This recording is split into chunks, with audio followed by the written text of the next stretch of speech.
Tổng thống Haiti có thể đã bị tra tấn trước khi chết. Bác sĩ Mỹ bị bắt giữ, nghi là chủ mưu vụ ám sát nhằm lật đổ Tổng thống Haiti. Quân đội Mỹ ở Syria hứng đòn rocket liên hoàn.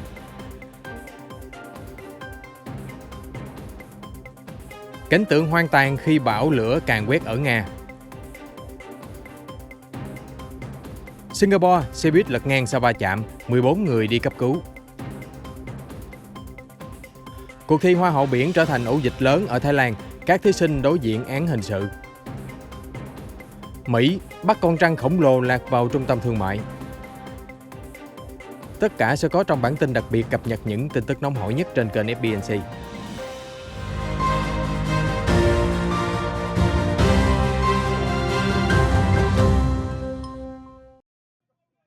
Liên quan đến vụ ám sát Tổng thống Haiti gây chấn động thế giới, Thủ tướng lâm thời Claude Joseph cho biết với đài ABC News, cố Tổng thống Jovenel Moïse đã bị tra tấn trước khi chết.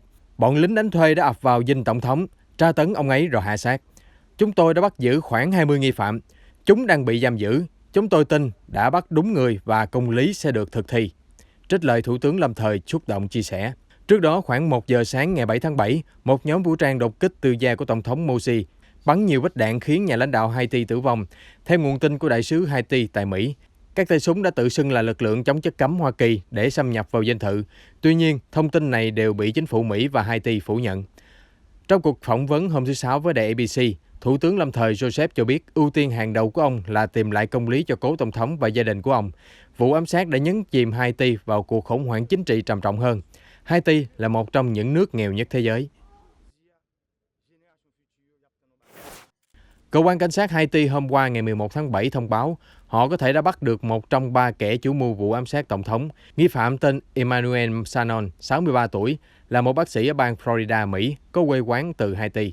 Bác sĩ Sanon đã sống ở Florida hơn 20 năm nay và là người thứ 3 ở tiểu bang này liên quan đến vụ ám sát Tổng thống Moïse. Trước đó, hai tay súng người Mỹ gốc Haiti đã khai với giới chức rằng vụ ám sát là một phần trong âm mưu đưa bác sĩ Sanon trở thành tân tổng thống. Nhà điều tra tin rằng Sanon có liên quan đến một công ty an ninh của Venezuela ở Mỹ. Dường như công ty này đã tổ chức tuyển chọn lính đánh thuê người Colombia nhằm thực hiện vụ ám sát. Giám đốc Cảnh sát quốc gia Haiti, ông Leon Charles, cho biết trong buổi họp báo mới đây rằng bác sĩ Sanon đã ngồi chuyên cơ bay đến Haiti vào tháng 6, đi cùng các vệ sĩ của mình và bắt đầu thực hiện âm mưu đảo chính. Một cách thận trọng, ông Charles chưa xác định rõ động cơ của vụ ám sát, nhưng nói rằng nó liên quan đến mục đích chính trị. Trong một diễn biến khác, một điều tra hé lộ, dường như kế hoạch ban đầu của băng nhóm là bắt sống Tổng thống Haiti. Tuy nhiên, súng đã nổ liên tiếp.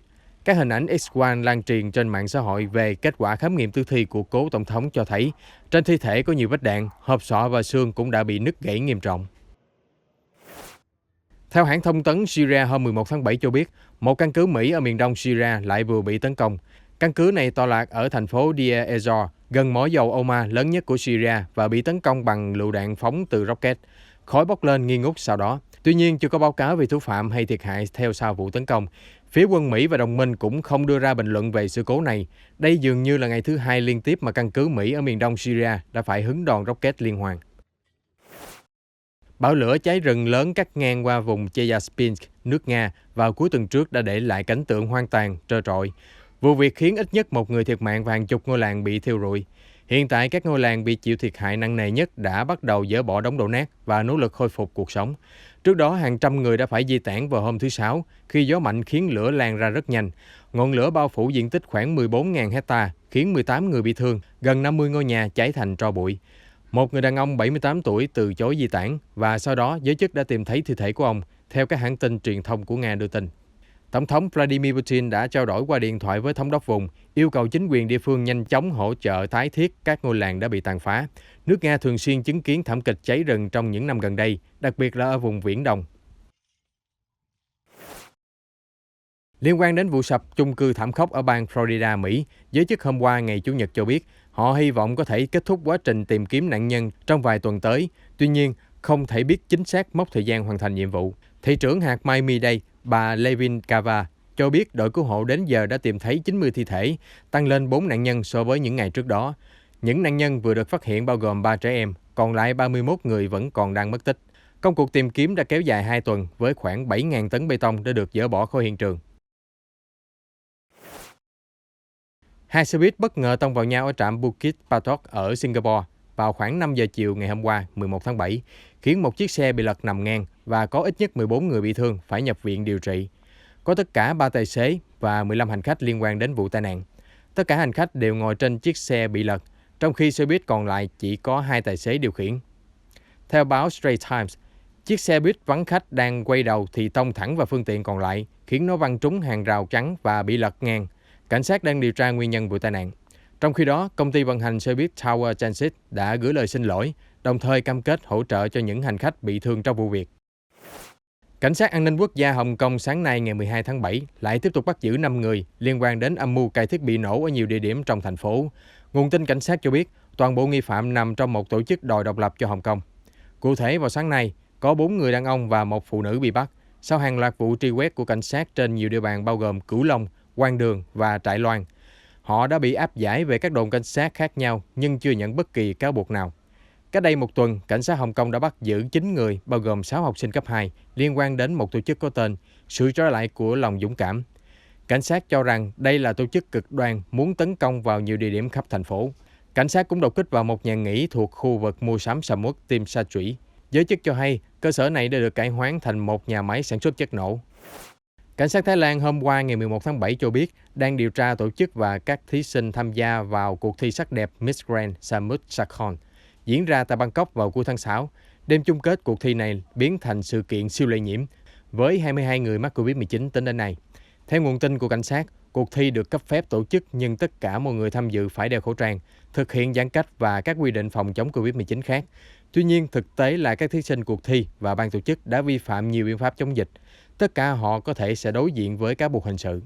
Thái Lan tuần trước đã ban hành lệnh giới nghiêm từ 9 giờ tối đến 4 giờ sáng hôm sau để ngăn chặn đợt bùng phát dịch nghiêm trọng nhất. Theo báo Bangkok Post, Thái Lan đang thiếu hụt giường bệnh và tốc độ tiêm chủng diễn ra chậm chạp. Nước này đã có 345.000 ca nhiễm và gần 2.800 người tử vong do Covid-19. Trong tuần trước, mỗi ngày Thái Lan đều có thêm từ 6.000 đến 9.000 ca nhiễm mới. Thủ đô Nhật Bản bước vào tình trạng khẩn cấp lần thứ tư do Covid-19 kể từ hôm nay, ngày 12 tháng 7. Biện pháp hạn chế này được tiến hành xuyên suốt sự kiện Thế vận hội mùa hè và dự kiến chấm dứt vào ngày 22 tháng 8. Theo đó, các nhà hàng, quán rượu lại phải dừng bán đồ uống có cồn, dừng dịch vụ karaoke. Người dân được yêu cầu không ra ngoài trừ trường hợp có nhu cầu thiết yếu. Tuy nhiên, đài NHK ghi nhận nhiều người dân Tokyo vẫn ra ngoài vào buổi tối. Trong 2 ngày thứ Bảy và Chủ nhật vừa qua, số lượng người đi qua khu Shibuya đã tăng gần 50% so với cuối tuần trước. Trong khi đó, Tokyo ghi nhận thêm 614 ca nhiễm mới trong ngày Chủ nhật. Ca nhiễm có chiều hướng tăng mạnh trong vòng 22 ngày liên tiếp. Các bệnh viện ở thủ đô đang điều trị 61 bệnh nhân Covid-19 nặng, trong khi vaccine được tiêm ngừa nhiều cho đối tượng trên 60 tuổi, nhóm tuổi từ 40 đến 50 chưa được tiêm phòng diện rộng, và họ đang chiếm phần lớn các ca bệnh chuyển biến nghiêm trọng. Mặt khác, kể từ ngày 26 tháng 7, nhiều nơi ở Nhật Bản sẽ bắt đầu cấp phép về tiêm chủng, được biết đến như hộ chiếu vaccine. Thủ tướng Boris Johnson đã kêu gọi người dân duy trì cảnh giác trước Covid-19, trong khi nước Anh sắp dỡ bỏ hoàn toàn các biện pháp hạn chế vào ngày 19 tháng 7, bao gồm quy định đeo khẩu trang và giãn cách xã hội. Ông Johnson gọi việc dỡ bỏ các quy định chống dịch là con đường một chiều hướng đến tự do. Tuy nhiên, Thủ tướng Anh cũng nhấn mạnh, đại dịch toàn cầu vẫn chưa kết thúc, số ca nhiễm sẽ tăng lên khi chúng ta mở cửa. Vì vậy, thông điệp của chúng tôi rất rõ ràng, hãy cẩn trọng, chúng ta phải có tinh thần trách nhiệm để không làm uổng phí nỗ lực chống dịch.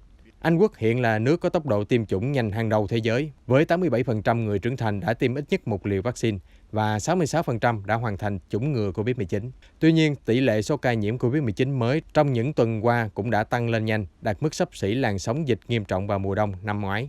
Chính phủ Anh trấn an rằng, mặc dù ca nhiễm tăng đột biến, số người phải nhập viện và tử vong do Covid-19 đã thấp hơn đáng kể, chứng minh vaccine có thể cứu sống nhiều mạng người và Vương quốc Anh đã trong trạng thái an toàn hơn để tái mở cửa kinh tế.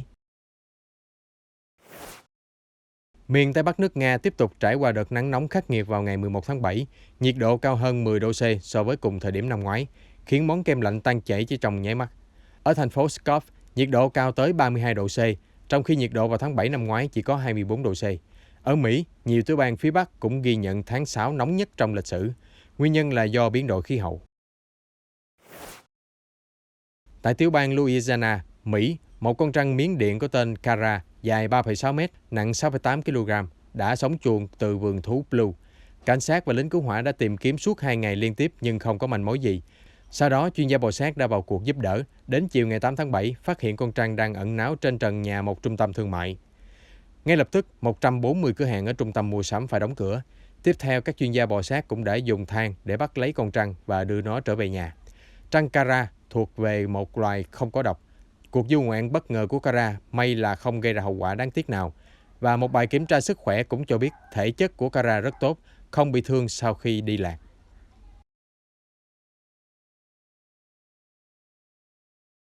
Chúng tôi sẽ cập nhật những sự kiện quốc tế mới nhất trong bản tin nóng phát sóng vào lúc 15 giờ hàng ngày trên kênh FBNC.